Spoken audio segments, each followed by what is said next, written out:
Hello, everyone. All right, this is Coach Sugar once again for the final day of the FIDE Grand Prix 2022 in Berlin. Nakamura wins Berlin, and he won over Aronian 2-0 in the rapid tiebreaks. Nakamura showed his superiority in faster time controls. Nakamura is just hard to beat in this type of time controls, whether it's rapid, blitz, and bullet. This is his strength, yeah. Fast games. All right, let's go through the game. It was an interesting first game. Nakamura went for e4, e5, knight f3, and c6, bishop e5. a6, bishop a4, knight f6, castles, bishop e7, rook e1, b5. So we have the royal locus, bishop e3, castles, h3. The point of h3 is to prevent Nakamura against Aronian likes to play h3 to prevent the marshal, because Aronian likes to play the marshal gambit with d5, bishop b7, d3.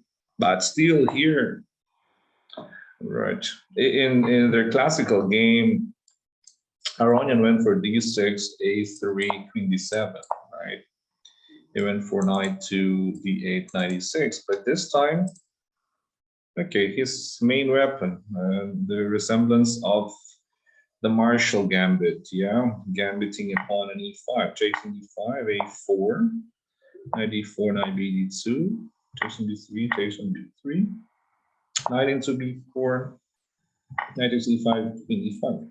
They are actually following a game by Vacher Lagrave against Wesley Saw about 3 years ago. Yeah.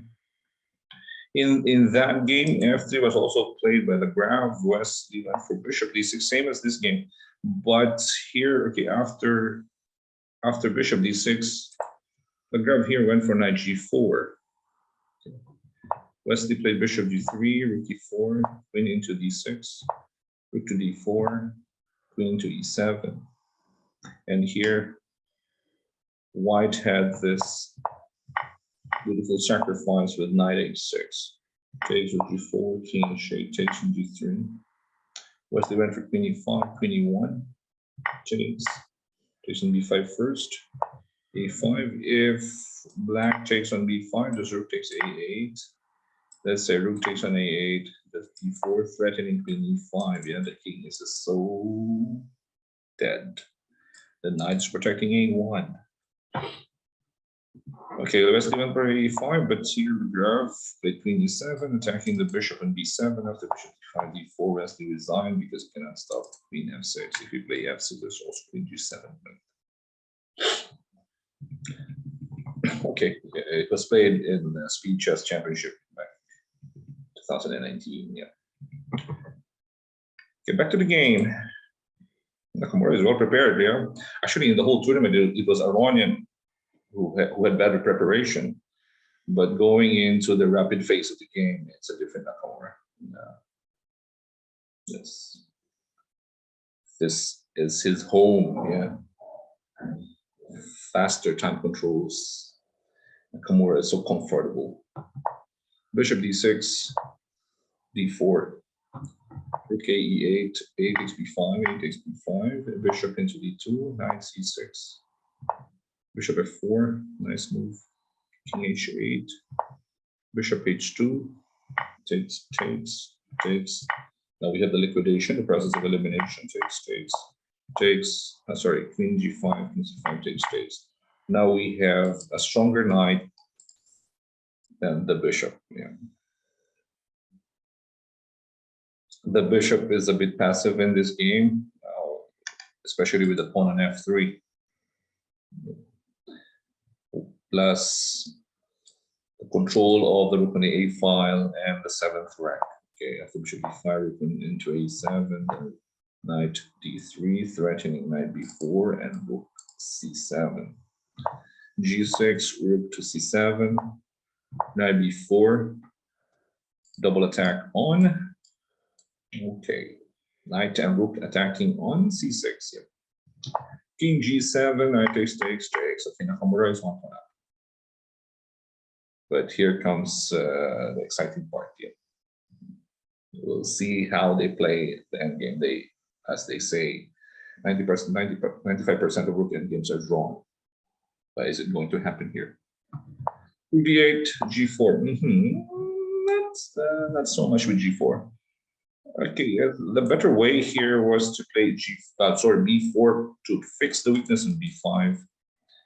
If rook b2, c3 first, threatening rook c5, h5, h4. If you go f6, you go rook c5 first. Now you're attacking b5, so the rook has to go to c2 to stop the king from going to f2 here, right? Now king h2, king h6, king h3, rook c1, g4. Right? This is the break. Takes. To f5, takes. Rook takes f5. If you play rook takes c3, king g4, c4. We have rook f4. And then the king goes to f5. If king d7, we have king g5.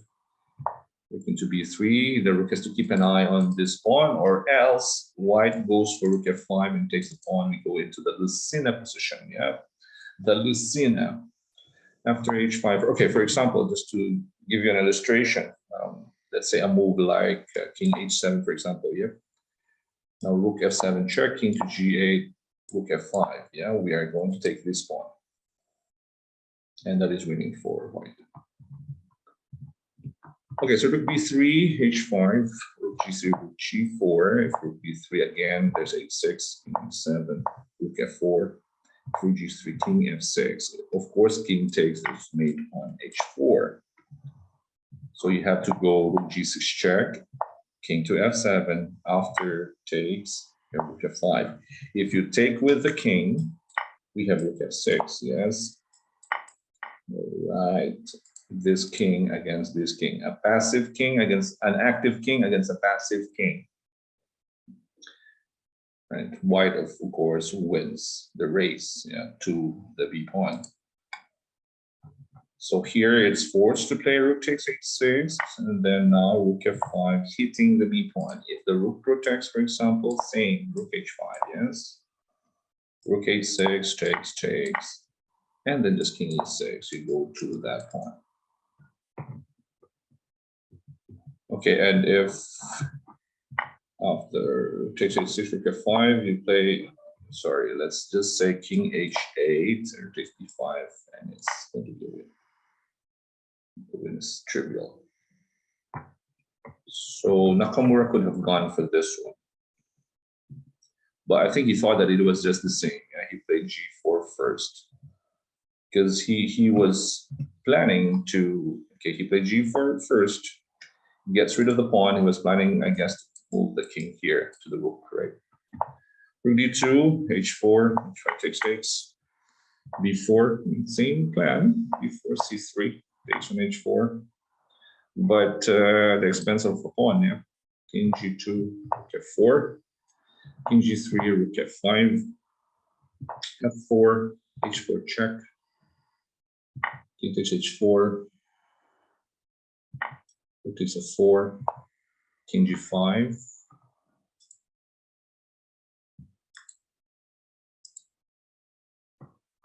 rook into f3, king g4, rook b3, c5, king s6, king f4, king e6, king e4, and now comes Aronian's blunder.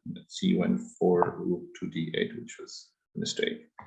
You got to keep an eye on the c3 pawn. It's either rook g3 or rook h3. Let's look at rook g3, right? For example, king goes to d4 to protect the pawn in c3, and then you take on b5, yeah? Rook g4 check, king d3, rook g3 check, c2 check, king b3. Now the king is far away from the f pawn. The king is far away from the f pawn, you push. Rook takes b5, and the key move is rook g8. Not allowing this Tarash rule, rook behind the pass pawn, right?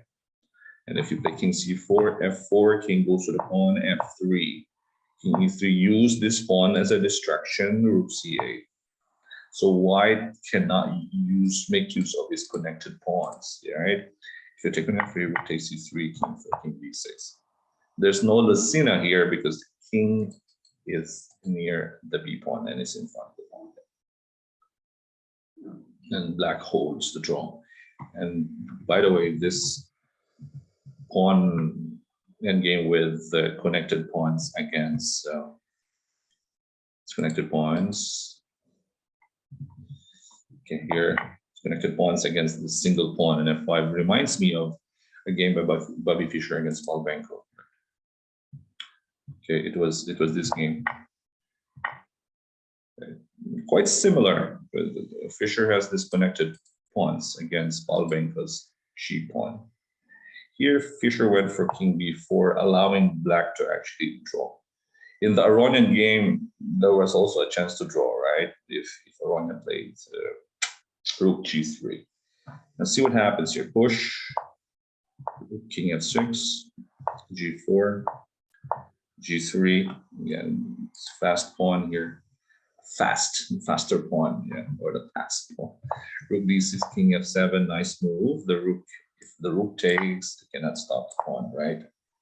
So rook d7 check, king f6, rook to d1, g2, rook g1, rook g6, a5, king e7, a6, and here Benko spoiled a draw with rook b6.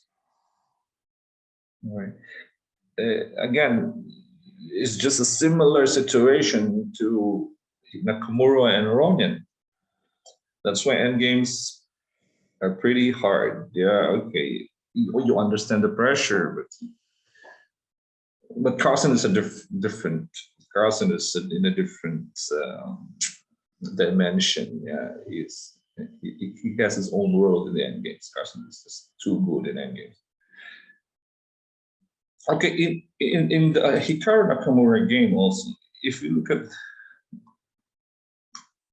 even if Aronian made a mistake at rook d8, he still had a chance to draw here with rook to b1, rook e8.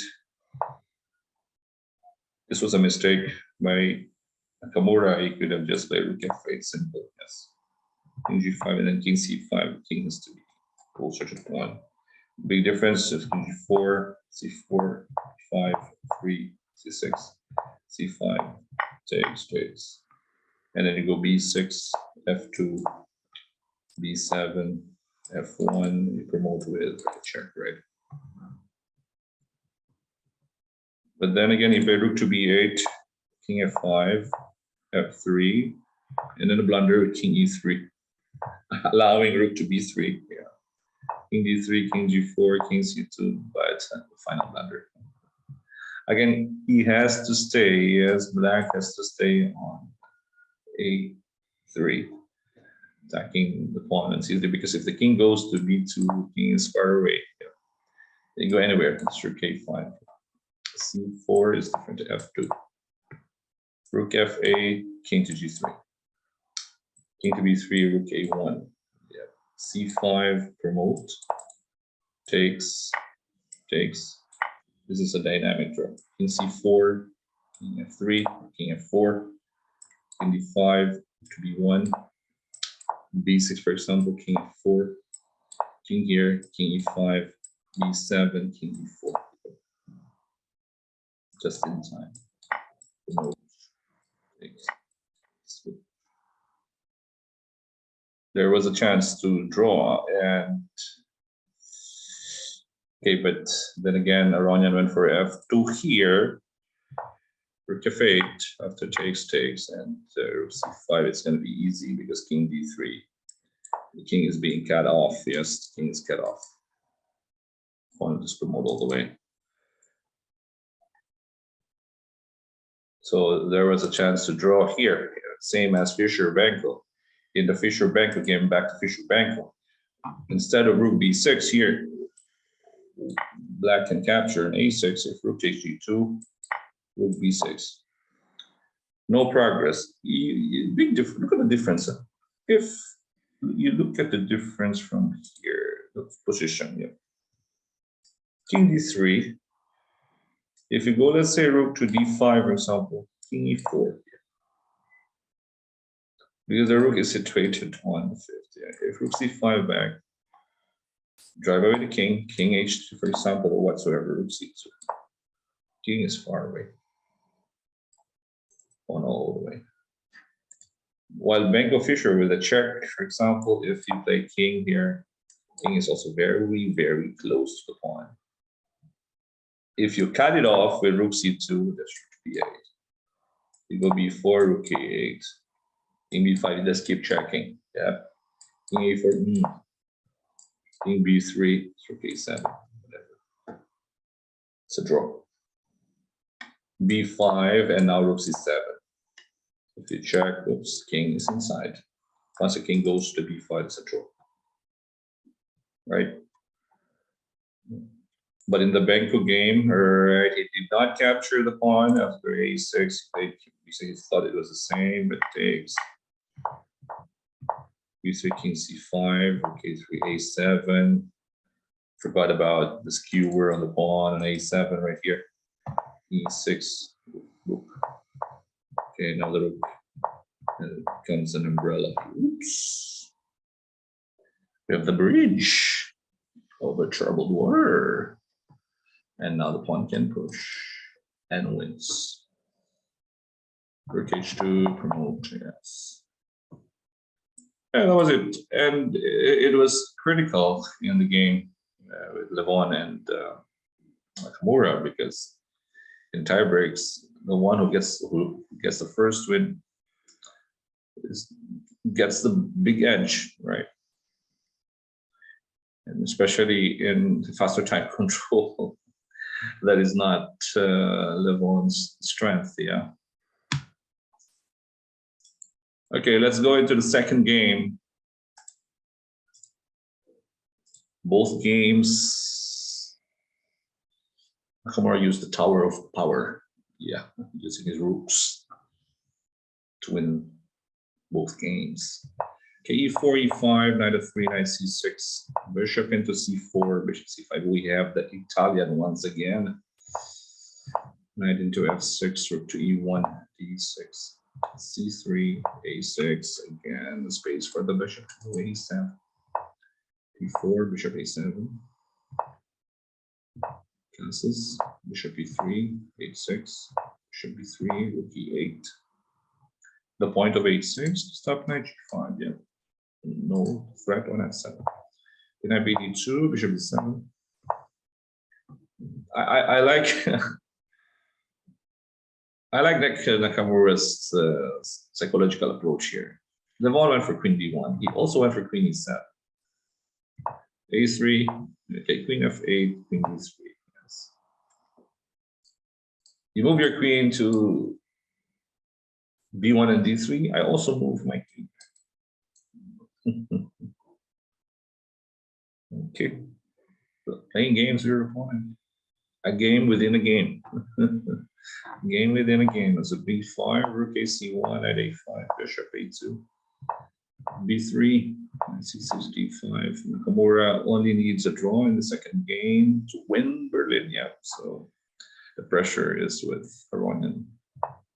a7, c4, knight g6, 4 takes, right? The more pieces you exchange, higher chances of drawing the game. So keep exchanging. Yeah, the process of elimination takes rook to b8, attacking the isolated b4 pawn, queen a3, queen d8, bishop b5. Or went for the exchange. Yes, takes, rook to b8. Two knights and two rooks. Rook to b3, 5. Knight into e8. Okay, f5. Nice move. Take. There's knight e7, eating f5 and t5. f3 takes e4, takes e4, f4. Again, process of elimination. e2, okay, b8, b4 is under attack. Knight f6, g5, knight into c4, knight e8, h4, rook c8, knight f6, takes, rook e8, knight e4, and Nakamura doesn't miss.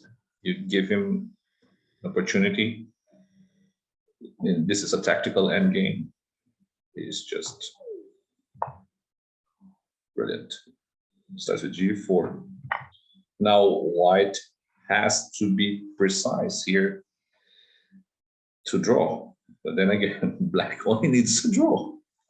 Takes on e4, king f5, takes d4, king takes f6, rook takes on d5, rook f1, rook h5, and the blunder.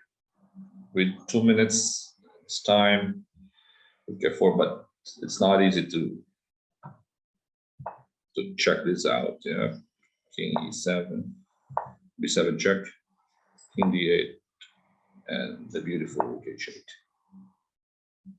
This covered checkmate coming up.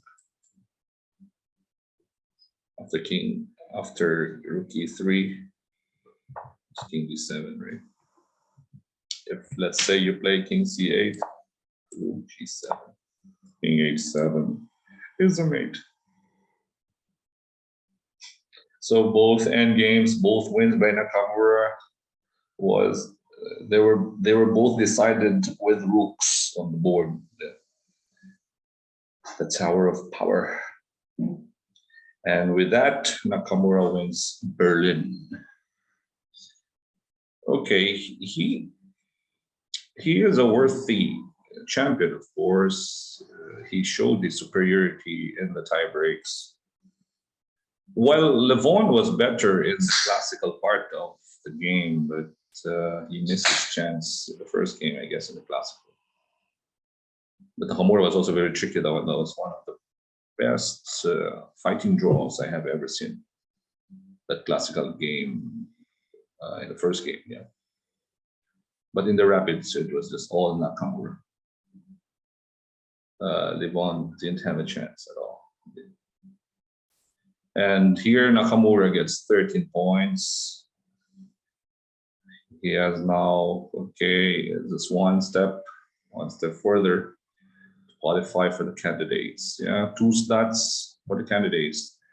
Aronian also gets 10 points, so both of these players have, of course, the higher chance of qualifying for the candidates. These 2 players, 13 for Nakamura, 10 for Levon. Next leg will be in Belgrade. Yeah. And the third leg will be back to Berlin. So it's a different group of guys in Belgrade, Serbia. And Wesley Saul will play in the third leg. All right, so that's about it.